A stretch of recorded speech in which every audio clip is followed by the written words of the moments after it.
విద్యార్థులకు అధ్యాపకులకు అందరికీ కూడా ఈ శుభ సాయంత్రం రోజు గుర్రం జాషువా గారి 129వ జయంతి సందర్భంగా ఇక్కడ వచ్చినటువంటి మీ అందరికీ కూడా అభినందనలు తెలుపుకుంటూ ఉన్నాను. చాలామంది ఒక రకమైనటువంటి దీంట్లో ఉంటారు. మన మాతృభాషని చాలా వరకు ఏంటంటే నేను చాలా చోట్ల చూసాను, స్కూల్స్ లెవెల్లో నుంచి కాలేజీ లెవెల్లో నుంచి కూడా తెలుగు సబ్జెక్ట్ అంటే తెలుగు ఎందుకు మనం రోజు మాట్లాడుకునే భాషనే కదా, దాని బదులు ఇంకో భాష నేర్చుకుందాం అనేటువంటి కొంతమందికి ఉంటుంది. కొంతమంది ఏమిటంటే దాన్ని నెగ్లెక్ట్ చేస్తారు. తెలుగే కదా, ఏం లేకపోతే ఏమవుతుంది. అలా కాదు, భాష సాహిత్యం అనేటివి రెండు కూడా వ్యక్తి వికాసానికి కూడా చాలా ఉపయోగపడుతుంది. మనము ఏదో చాలా బిజీగా ఉంటాం రోజంతా కూడా, ఎప్పుడో ఒకసారి కొంచెం రిలాక్స్ అవ్వాలి అంటే నా మటుకైతే మాత్రం ఒక మంచి పుస్తకం తీసుకుని 10 నిమిషాలు చదువుకుంటూ ఉంటాను. నాకు ఎంత బిజీగా ఉన్నా అడ్మినిస్ట్రేషన్ పనులు ఏమున్నా కూడా పక్కన పెట్టేసి మొబైల్ ఫోన్ కూడా పక్కన పడేసి ర్యాక్లో నుంచి ఒక బుక్ తీసుకొని ఒక 10 నిమిషాలు ఏదో కృష్ణశాస్త్రి గురించి కవితలు కానీ, ఇంకొక సాహిత్యం కానీ, ఇంకొక నవలలు కానీ, ఏదో ఒక సాహిత్యం కాసేపు చదువుకుంటే అప్పుడు మనం హాయిగా పడుకొని నిద్రపోయడానికి ఒక ప్రశాంతమైనటువంటి కండిషన్ వస్తుంది బాడీ. మనం ఎంత బిజీగా ఉన్నా కూడా మాతృభాష మొదలుకుంటుంది. అందుకే నేను వచ్చిన వెంటనే చెప్పాను, యూనివర్సిటీలో మాతృభాష మీద వాళ్ళకి అవగాహన కలగాలి, మాతృభాషను ప్రోత్సహించేటువంటి ఎటువంటి కార్యక్రమాన్ని నేను ప్రోత్సహిస్తాను. మీరు అలాంటివి కాన్ఫరెన్స్లు, వర్క్షాప్లు ఆర్గనైజ్ చేయండి అంటే తెలుగు డిపార్ట్మెంట్ వాళ్ళు ముందుకు వచ్చి చాలా గొప్పగా చేశారు. మొన్న లాస్ట్ టైం కూడా చాలా మంచి ప్రోగ్రామ్ చేశారు. తర్వాత ఈరోజు సమకాలీన కవిత్వము, సామాజిక ప్రయోజనం అనేటువంటి అంశం మీద ఈరోజు అంటే వర్క్షాప్ ఇక్కడ ఆర్గనైజ్ చేస్తున్నారు. ఈరోజు మనము ఇంకొక గుర్రం జాషువా గారే కాకుండా ఈరోజు భగత్ సింగ్ గారి జయంతి కూడా ఈరోజు. ఆయన్ని కూడా మనం ఒకసారి మనసులో తలుచుకొని జై భగత్ సింగ్ అనుకున్నాం. మనం కూడా ఆయన కూడా మనం చేసిన మన స్వాతంత్ర పోరాటానికి ఆయన కూడా చాలా హెల్ప్ చేశారు.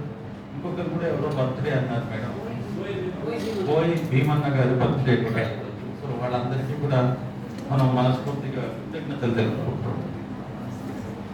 ఈరోజు జాషువా గారి గురించి మాట్లాడడానికి కవులు వచ్చారు ఇక్కడ. వాళ్ళ ముందు నేను మాట్లాడితే అదేదో మన ఏమంటారు దాన్ని, మంచి సాహిత్యము, సంగీతం జరుగుతున్న చోట కూడి రాగాలు తీస్తే ఎలా ఉంటుందో అలా ఉంటుంది అనమాట. కాబట్టి నేను అంత పెద్దగా వెంచర్ చేయను. బట్ 2-3 నాకు ఉన్నటువంటి సహజమైనటువంటి ఆసక్తి, అభిలాష ఇలాంటివన్నీ ఉన్నాయి కాబట్టి ఆయన గురించి కొంతవరకు నేను మాట్లాడతాను ఈరోజు.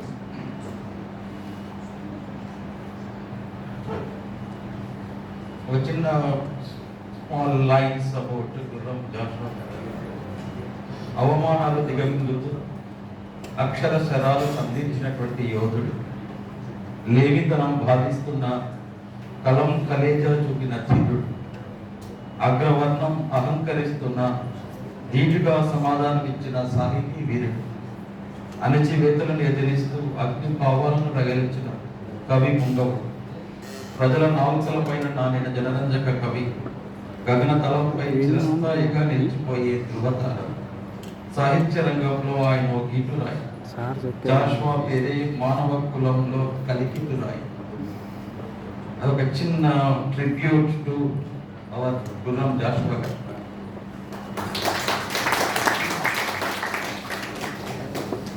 అంటే నాకున్న జ్ఞానమో ఏదో నేను రాస్తూ ఉంటాను, మీరు దాన్ని సీరియస్గా చూడవద్దు.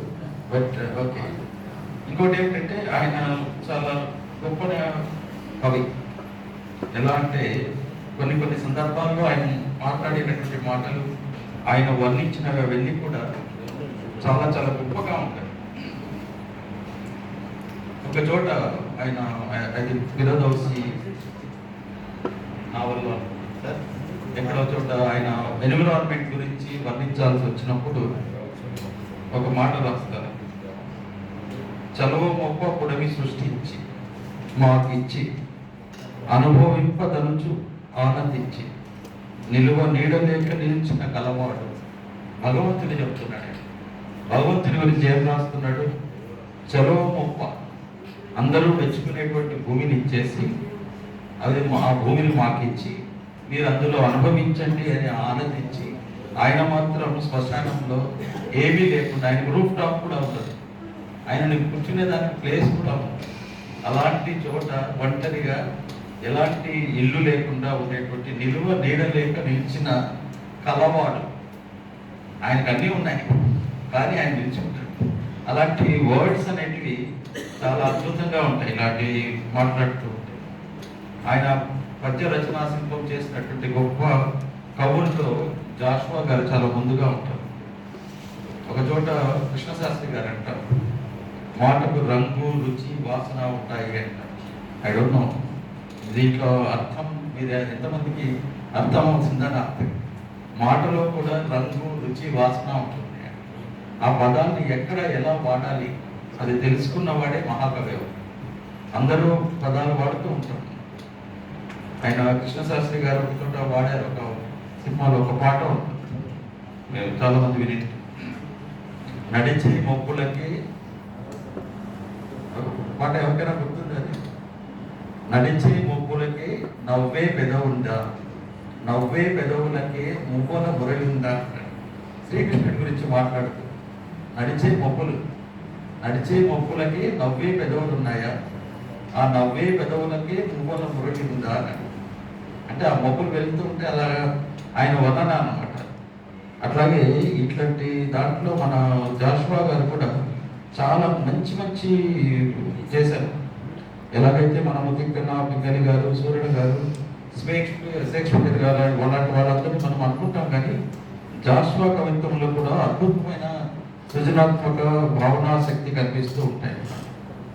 ఒక చోట ఆయన రాస్తారు, చాలా మంది కోయిలలు పాడితే లేత కోయిలలు అంటుంటారు కదా, ముదురు కోయిలల కంట నివాసము చేయు కొసరింతము కూతల గుట్టు తెలిసిన వాడు జాషువా.